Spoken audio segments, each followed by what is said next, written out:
There's a guy, you might know him. His name is Jordan Richter, actually. He's a famous skateboarder.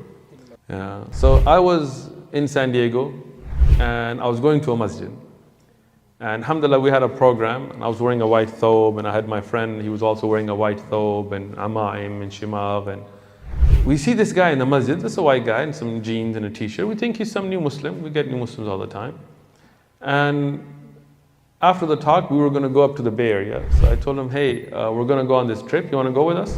And he's like, what are you guys going to do? He's like, we're going to get closer to God. We're going to get to know our Creator. We're going to call people towards God and things.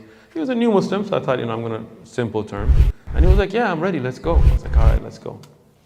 I didn't know, but he was actually really famous because I don't care about skateboarding. I grew up with Mexicans. We don't surf or skateboard or any of that. We low ride, right?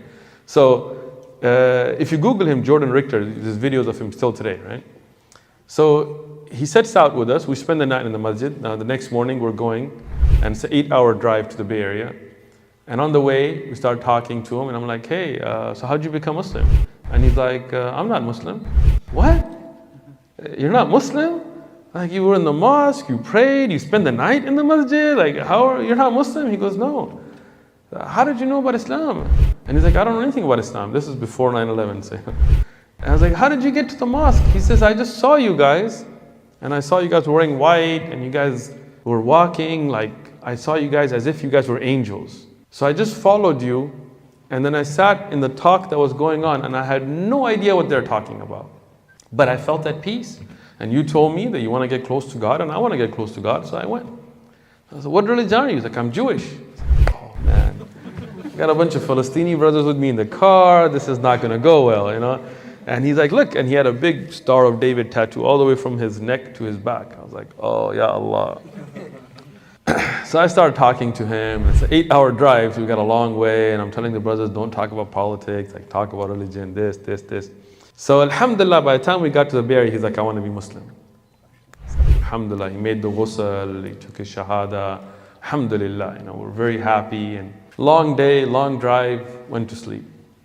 In the middle of the night, we're sleeping in the masjid. In the middle of the night, I hear crying. Like, not like, but like crying out loud. I don't want to do it, I'm going to shock people, right? Like yelling, screaming, crying. I woke up, I was like, Ya Allah, why did those guys tell him something, man? Come on. Okay, Palestine, but calm down, man, right? So I was like, what's wrong? And he's crying. I'm like, what's wrong? And he's like, Muslims are the worst criminals. You guys are the worst. What happened? Somebody steal your shoes? What happened, right? Like, what crime did we do, right?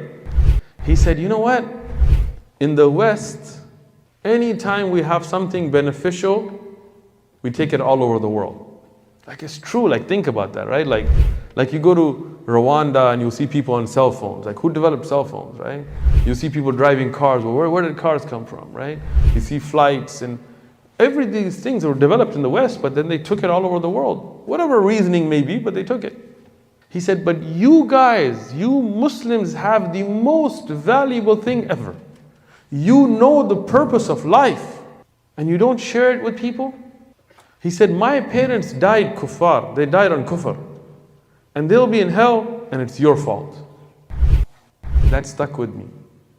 Stuck with me till today. And that's why it's a big responsibility, and it's upon us to first and foremost get to know our religion. Learn, you have shuyukh, mashallah, you have durus. That's a ni'mah from Allah subhanahu wa ta'ala. Many cities I go, there is no shaykh, there is nobody to teach, there are no durus. So learn the religion. And then convey it. It's a responsibility. Go to your neighbors. Ramadan is coming up. Use that opportunity. Go to your classmates, your co-workers. Want good for them. As they are nice to you, the best thing you can do is to lead them towards Islam, to get them to the purpose of their creation, to get them to know why they were created, what is the truth, who is their creator, where are they from, where are they headed. What can be better than that?